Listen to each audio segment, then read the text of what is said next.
Hello student, welcome back to my YouTube channel. My name is Shreya and I have come with new topic blood group. We have already studied that what is a blood and type of blood, open circulatory system, closed blood circulatory system. We have learned all these things. Now I am going to teach you about blood group. चलिए देर नहीं करते, जल्दी से अपने topic को देखते हैं. International Society of Blood Transfusion has recently recognized 33 blood group system apart from ABO and rhesus system. International society of blood transfusion ने रिसेंटली 33 ब्लड ग्रुप को रिकॉग्नाइज किया है. किसके अलावा एबीओ और रीसस को छोड़कर 33 और नए ब्लड ग्रुप को के सिस्टम को रिकॉग्नाइज किया है, पहचाना है. Many other type of antigen have been noticed on red cell membrane. कई और एंटीजन रेड सेल मेम्ब्रेन पर उन्होंने देखे हैं या खोजे हैं. ठीक है, हम इन 33 ब्लड ग्रुप सिस्टम की बात नहीं करेंगे. हम सिर्फ आज पढ़ेंगे एबीओ और RS system, because human beings में यही होता है और यही मोस्ट इम्पॉर्टेंट है. ब्लड ग्रुप इन्हीं के हिसाब से हम फॉलो करते हैं. तो आइए देखते हैं कि आखिर क्या होता है एबीओ आरएच सिस्टम. देखिए, जैसा कि मैंने आपको बताया कि ब्लड के 2 पार्ट्स होते हैं. प्रीवियस चैप्टर में आपको समझा चुकी हूँ. First part is called plasma and second one RBC, WBC and platelets. WBC और प्लेटलेट्स की बात मैं नहीं करूँगी क्योंकि ये जो टॉपिक है वो आरबीसी से रिलेटेड है. ठीक है, तो प्लाज्मा जो है वो लिक्विड पार्ट है ब्लड का. लाइट येलो कलर का लिक्विड होती है.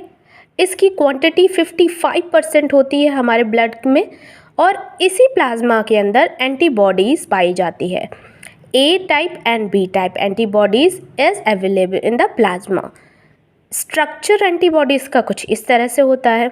ठीक है, लेकिन जब हम इसको सिंगल दिखाएंगे तो हम सिर्फ एक स्ट्रैंड इसका लेंगे दिखाने के लिए. ठीक है, वो आगे बात करूँगी.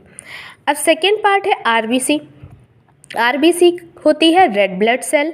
रेड ब्लड सेल हमारी जो होती है उसी की सरफेस पर वो राउंड शेप में होती है, सर्किल होती है, जैसा कि मैंने आपको प्रीवियस चैप्टर में पढ़ाया था.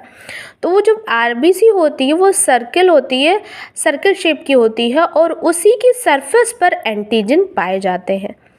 एंटीजन जो होते हैं उन्हीं से हम आइडेंटिफाई करते हैं कि हमारा ब्लड ग्रुप कैसा है, ए है, बी है, ए बी है या ओ है. ठीक है, quantity of RBC is 45% in our blood. ठीक है, और जो एंटीजन है वो शुगर और प्रोटीन से मिलकर बना हुआ है. तो अब बात करते हैं कि एबीओ आरएच सिस्टम को सबसे पहले डिस्कवर किसने किया था.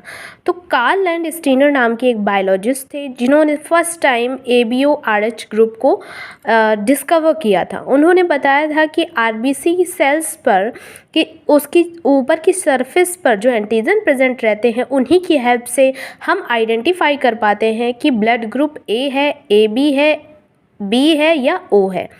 ठीक है, इन्होंने ही 4 ग्रुप सिस्टम दिया है, कार्ल एंड स्टीनर ने. इम्पॉर्टेंट है, याद रखिएगा.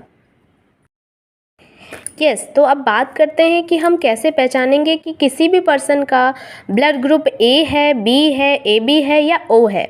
तो आइए पढ़ते हैं, ग्रुप ए के बारे में जानते हैं. मान लीजिए किसी भी पर्सन का ब्लड ग्रुप ए है, तो उसका ब्लड ग्रुप ए है ये कैसे पता चला. तो सबसे पहले डॉक्टर ने उसके शरीर से आरबीसी निकाली, रेड ब्लड सेल निकाली और रेड ब्लड सेल के ऊपर ये देखा कि इसके सरफेस पे किस तरह का स्ट्रक्चर प्रेजेंट है. तो उसने देखा कि ट्रायंगल शेप प्रेजेंट है आरबीसी की सरफेस पर. ठीक है, मतलब ट्रायंगल शेप किसका होता है, एंटीजन ए का.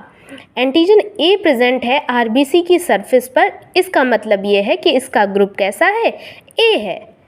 इसका ब्लड ग्रुप ए है और अगर ब्लड ग्रुप ए होगा तो एंटीबॉडी बी प्रेजेंट होगी, हमेशा उस शरीर में, याद रखिएगा। अगर किसी भी पर्सन का ब्लड ग्रुप ए है तो उसके शरीर में एंटीबॉडी, उसके ब्लड में जो एंटीबॉडी होगी वो हमेशा बी एंटीबॉडी होगी। क्यों होगी, उसका भी रीज़न ये है कि जो एंटीजन है, ए एंटीजन है, उसका जो स्ट्रक्चर है वो ट्रायंगल शेप का है, जबकि एंटीबॉडी बी का जो अपर स्ट्रक्चर है वो कर्व शेप का है। इसलिए एंटीजन और एंटीबॉडी अगर आपस में टकराएं तो कहीं एक दूसरे से बाइंड ना हो जाएं। अगर एक दूसरे से बाइंड हो जाएंगे तो फिर हमारा ब्लड सर्कुलेशन ख़राब हो जाएगा, ब्लड फ्लो नहीं कर पाएगा बॉडी में और वो एक दूसरे से जुड़ जाएंगे। इसलिए भगवान ने चालाकी दिखाई और जिसका भी ब्लड ग्रुप ए था उसके शरीर में उन्होंने एंटीबॉडी बी डाली, क्योंकि अगर ये ट्रायंगल शेप है, ये कर्व है, तो एक दूसरे से आपस में टकराएंगे तो कुछ नहीं होगा, ये निकल जाएगा, फिक्स नहीं होगा। इसलिए जिसका भी ब्लड ग्रुप ए होता है उसके शरीर में एंटीबॉडी बी होती है प्लाज्मा में, ठीक है, तो याद रखिएगा। तो ग्रुप ए हमने पढ़ लिया। नेक्स्ट ग्रुप बी, मान लीजिए किसी भी पर्सन के शरीर में आरबीसी जो है, आरबीसी की सरफेस पर हमें कर्व लाइक स्ट्रक्चर दिख रहा है। ये जो ऊपर सरफेस पर जो कर्व लाइक स्ट्रक्चर दिख रहा है वही एंटीजन होता है। तो आरबीसी की सरफेस पर जो कर्व लाइक स्ट्रक्चर है वो है एंटीजन बी, और एंटीजन बी की प्रेजेंस के कारण इसे हम ग्रुप बी कह देते हैं, ब्लड ग्रुप बी कह देते हैं। और याद रखिएगा, जिसका भी ब्लड ग्रुप बी होगा उसके प्लाज्मा में ए एंटीबॉडी प्रेजेंट होगी। अब वो क्यों होगी ए एंटीबॉडी प्रेजेंट, वो भी मैंने बताया आपको कि जैसे मैंने ए ग्रुप में बताया था कि कहीं एक दूसरे से फिक्स ना हो जाए। इसी तरह से यहाँ जो है वो ट्रायंगल शेप में है, ये जो है ये ट्रायंगल शेप में है, ठीक है, और ये जो बी एंटीजन है वो कर्व शेप में है। तो जब ये आपस में एक दूसरे से टकराएं तो ये क्या ना हो, बाइंड ना हो, आप आपस में एक आराम से ब्लड में फ्लो हो, कोई बाइंड नहीं हो। इसलिए ब्लड ग्रुप बी वाले का हमेशा प्लाज्मा में ए एंटीबॉडी प्रेजेंट रहती है, ठीक है। अब बात करते हैं ग्रुप ए बी की। ए मतलब ए एंटीजन भी प्रेजेंट है इसमें, एंड बी मतलब बी एंटीजन भी प्रेजेंट है इसमें। तो both antigen are present on the surface of RBC is called, ये आरबीसी है, इसकी सरफेस पे देखिए ए एंटीजन भी प्रेजेंट है और बी एंटीजन भी प्रेजेंट है, ठीक है, एंटीजन और बी एंटीजन भी प्रेजेंट है। जब ये दोनों ही एंटीजन प्रेजेंट हैं इसलिए इसको नाम क्या दे दिया गया, ए बी ब्लड ग्रुप। तो हमें ये पता चला कि जिस भी पर्सन की आरबीसी पर एंटीजन ए और एंटीजन बी दोनों प्रेजेंट रहते हैं वो ए बी ब्लड ग्रुप वाला इंसान कहलाता है। और इसमें याद रखने वाली क्या बात है कि जिसका भी ब्लड ग्रुप ए बी होता है उसमें किसी तरह की कोई एंटीबॉडी नहीं होती, उसके प्लाज्मा में किसी भी तरह की कोई एंटीबॉडी नहीं होती, लिखा है ना नो एंटीबॉडी, फाइन। अब ब्लड ग्रुप ओ की बात करते हैं। ओ वैसे बहुत अच्छा माना जाता है, उसका कारण मैं अभी आपको बताती हूँ। देखिए ओ मतलब एकदम खाली, ज़ीरो, ओ मतलब ज़ीरो, क्योंकि इसकी आरबीसी, जैसे किसी भी पर्सन का ब्लड ग्रुप ओ है, किसी भी पर्सन का ब्लड ग्रुप ओ है तो उसकी जब आरबीसी को हम टेस्ट करेंगे, सॉरी रॉन्ग हो गया, आरबीसी को जब हम टेस्ट करेंगे तो उसकी आरबीसी की सरफेस पर हमें किसी तरह का कोई भी एंटीजन दिखाई नहीं दे रहा, ना एंटीजन ए प्रेजेंट है और ना ही एंटीजन बी प्रेजेंट है। So it is called group O. इसलिए उस इंसान के शरीर की आरबीसी के ऊपर कोई भी तरह का एंटीजन प्रेजेंट ना होने के कारण इसे ग्रुप ओ में रखा गया। इसलिए अगर किसी की भी आरबीसी की सरफेस पे कोई एंटीजन प्रेजेंट नहीं होता, इसका मतलब उसका ब्लड ग्रुप कैसा होता है, ओ ब्लड ग्रुप होता है। एक खास बात और है कि ब्लड ग्रुप ओ में दोनों तरह की एंटीबॉडी प्रेजेंट रहती हैं। ए एंटीबॉडी भी प्रेजेंट रहती है और बी एंटीबॉडी भी प्रेजेंट रहती है। इसलिए कहते हैं अक्सर कि जो लोग जिनका ब्लड ग्रुप ओ पॉजिटिव या ओ नेगेटिव होता है वो बहुत कम बीमार पड़ते हैं, क्योंकि उनमें एंटीबॉडी होती है। और जिनका ब्लड ग्रुप ए भी होता है वो थोड़ा ज़्यादा बीमार पड़ते हैं कंपैरेटिव टू ओ, क्योंकि उनमें कोई एंटीबॉडी नहीं होती। तो आई होप ये चारों ग्रुप की चीज़ें आपको क्लियर हो गई होंगी कि ब्लड ग्रुप ए, रिवीजन करते हैं फटाक से जल्दी जल्दी, कि ब्लड ग्रुप ए जो होता है वो हम आइडेंटिफाई करते हैं कि जब आरबीसी की सरफेस पर ए एंटीजन प्रेजेंट रहता है तो हम उसे ग्रुप ए ब्लड ग्रुप कहते हैं।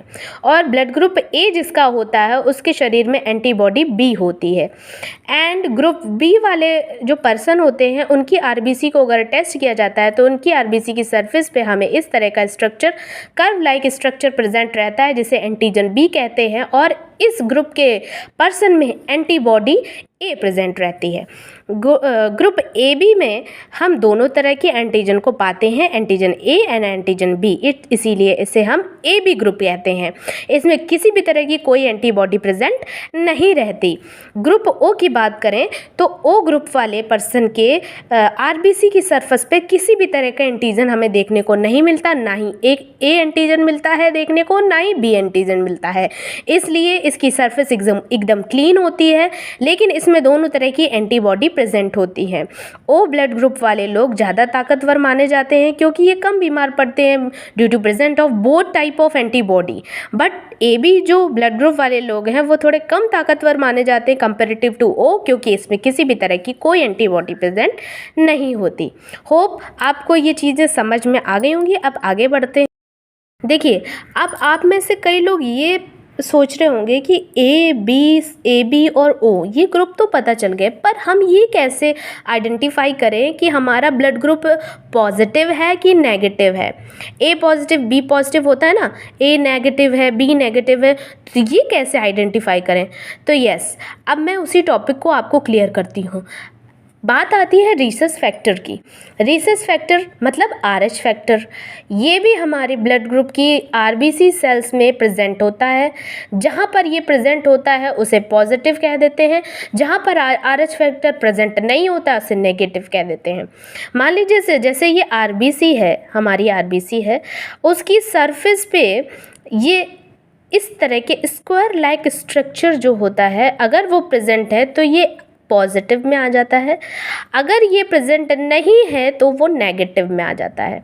कहने का मतलब है, वीनर नाम के वैज्ञानिक ने रीसस मंकीज़ के ऊपर सर्च किया, उनके ब्लड ग्रुप को देखा तो उन्होंने ये पाया कि इन बंदरों की आरबीसी के सरफेस पर कुछ और स्ट्रक्चर उन्हें दिखने लगे कि ये रेक्टेंगुलर टाइप स्ट्रक्चर कैसे हो सकते हैं, इनका क्या मतलब है। तो उन्होंने जब उनकी जिज्ञासा बढ़ी तो उन्होंने कई सारे बंदरों के जो ब्लड थे, ब्लड सैंपल लेना स्टार्ट कर दिया और सारे बंदरों के ब्लड सैंपल को लेकर टेस्ट किया तो पाया कि किसी में ये रेक्टेंगुलर शेप के जो एंटीजन था वो प्रेजेंट था, किसी में नहीं प्रेजेंट था। तो इसको उन्होंने RH बोल दिया। RH मतलब रीसस का RH उठा लिया और कह दिया RH फैक्टर प्रेजेंट है। जिसमें प्रेजेंट होता था उसको पॉजिटिव कर दिया, जिसमें प्रेजेंट नहीं है उसको नेगेटिव कर दिया। तो इंसानों के ब्लड ग्रुप में भी इस तरह के स्ट्रक्चर मौजूद होते हैं, जिन्हें सबसे पहले वीनर ने आइडेंटिफाई किया था रीसस मंकी के ऊपर।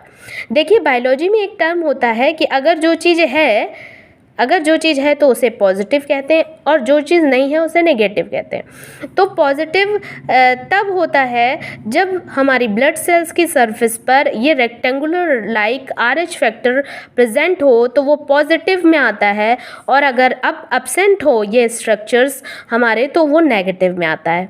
ठीक है, अब पता करते हैं कि होता क्या है, कैसे हम आइडेंटिफाई करेंगे हमारा ब्लड ग्रुप ए पॉजिटिव है या ए नेगेटिव है, या बी पॉजिटिव है बी नेगेटिव है, ओ पॉजिटिव है ओ नेगेटिव है, ए बी पॉजिटिव है ए बी नेगेटिव। तो देखिए, there are 8 major blood types. 8 तरह के ब्लड टाइप होते हैं। अभी तक हमारे जितने भी ह्यूमन बींग्स हैं उसमें इन्हीं ब्लड ग्रुप के हिसाब से हम आइडेंटिफाई करते हैं लोगों को कि ये इनका ब्लड ग्रुप ए पॉजिटिव है, ये ए नेगेटिव है। सुना होगा आप लोगों ने। तो देखिए कैसे हम मालूम करेंगे। फर्स्ट ए पॉजिटिव कैसे पता करेंगे। मैंने बोला था आपसे कि आरबीसी की सरफेस पे ए लाइक मतलब ट्राइंगल शेप में तो प्रेजेंट है ही ए एंटीजन। ए एंटीजन के साथ साथ प्रेजेंट होना चाहिए RH फैक्टर भी। RH देखिए इसमें रेक्टेंगुलर लाइक शेप आपको दिख रहा है, तो यही है RH फैक्टर। तो अगर ये प्रेजेंट है तो ए पॉजिटिव, अगर ये एब्सेंट है रेक्टेंगुलर शेप RH फैक्टर का रेक्टेंगुलर शेप अगर ये एब्सेंट है तो ए नेगेटिव। ओके, अब यही बात आती है बी पॉजिटिव में। कैसे, ये आरबीसी की सरफेस पे एंटीजन बी तो प्रेजेंट है, साथ ही साथ RH फैक्टर भी प्रेजेंट है रेक्टेंगुलर लाइक शेप में। देखिए दिख रहा है ना, RH फैक्टर भी प्रेजेंट है। तो जब ये दोनों ही आरबीसी की सरफेस पे प्रेजेंट होंगे बी पॉजिटिव कहलाएगा। और वहीं अगर सिर्फ बी एंटीजन प्रेजेंट है और रेक्टेंगुलर लाइक शेप हमें नहीं दिख रहा है, RH फैक्टर नहीं है, तो ये बी नेगेटिव ब्लड ग्रुप माना जाता है। इसी तरह A B positive, A B में हम तीनों ही चीज़ आ जाती है। ए बी में हमारा एंटीजन ए भी आता है, एंटीजन बी भी आता है और RH फैक्टर भी प्रेजेंट होता है। किस पे, ए बी ब्लड ग्रुप के पर्सन की आरबीसी की सरफेस पर ये तीनों चीज़ें हमें देखने को मिल जाएं तो ये ए बी पॉजिटिव पर्सन माना जाएगा। क्या दिख जाए, एंटीजन ए दिख जाए, एंटीजन बी दिख जाए और साथ ही RH फैक्टर का रेक्टेंगुलर शेप भी हमें दिख जाए तो ये ए बी पॉजिटिव पर्सन माना जाएगा। अगर ए बी नेगेटिव की बात करें तो हम देखते हैं कि ए बी नेगेटिव वाले पर्सन के आरबीसी के सरफेस पर सिर्फ दो ही चीज़ें प्रेजेंट होती हैं। RH फैक्टर प्रेजेंट नहीं होता, RH फैक्टर प्रेजेंट नहीं होता, सिर्फ इसमें antigen A antigen B present होता है। इसलिए हम इसे ए बी नेगेटिव बोलते हैं क्योंकि इसमें RH फैक्टर प्रेजेंट नहीं है। ठीक है, ओ पॉजिटिव जो होते हैं उनमें देखिए ओ में तो किसी तरह का कोई एंटीजन था ही नहीं, आरबीसी की सरफेस पे किसी तरह का कोई एंटीजन नहीं था। लेकिन अगर RH फैक्टर प्रेजेंट है तो वो ओ पॉजिटिव कहलाएगा। RH फैक्टर में rectangular like shape is present over the surface of the RBC, it is called RH factor. तो अगर RH फैक्टर प्रेजेंट है तो ओ पॉजिटिव, अगर RH फैक्टर नहीं प्रेजेंट है तो ओ नेगेटिव। फाइन, ये बात तो हमने कर ली 8 मेजर ब्लड टाइप सेल्स की। अब आगे बात करते हैं कि कौन डोनर है और कौन रिसीवर है। देखिए डोनर हमारा ओ होता है, सभी को पता होगा कि ओ होता है डोनर, सर्वदाता जिसको हिंदी में बोलते हैं। लेकिन अगर डीप में आपसे पूछ दिया जाए कि ओ में भी कौन सा ओ नेगेटिव या ओ पॉजिटिव डोनर होता है, तो हम ये कहेंगे कि ओ नेगेटिव जो होता है वही सर्वदाता होता है, वही सारे ग्रुप्स को ब्लड दे सकता है। रिसीवर कौन होता है, तो A B positive is a receiver. हम में से ये तो सभी लोग जानते होंगे कि ए बी जो है वो रिसीवर होता है, सर्वग्राही, सभी तरह के ब्लड ग्रुप्स को एक्सेप्ट कर लेता है। आप होप आज आपको पूरा टॉपिक समझ में आ गया होगा। इसी तरह से मैं आपके लिए स्टडी रिलेटेड अच्छे वीडियोस बनाती रहूँगी और मेरे चैनल को लाइक, सब्सक्राइब एंड फॉलो यूँ ही करते रहना, मेरे साथ बने रहना। कुछ नया सीखते हैं, सिखाते हैं, आगे बढ़ते हैं। Thank you, bye bye, have a great day.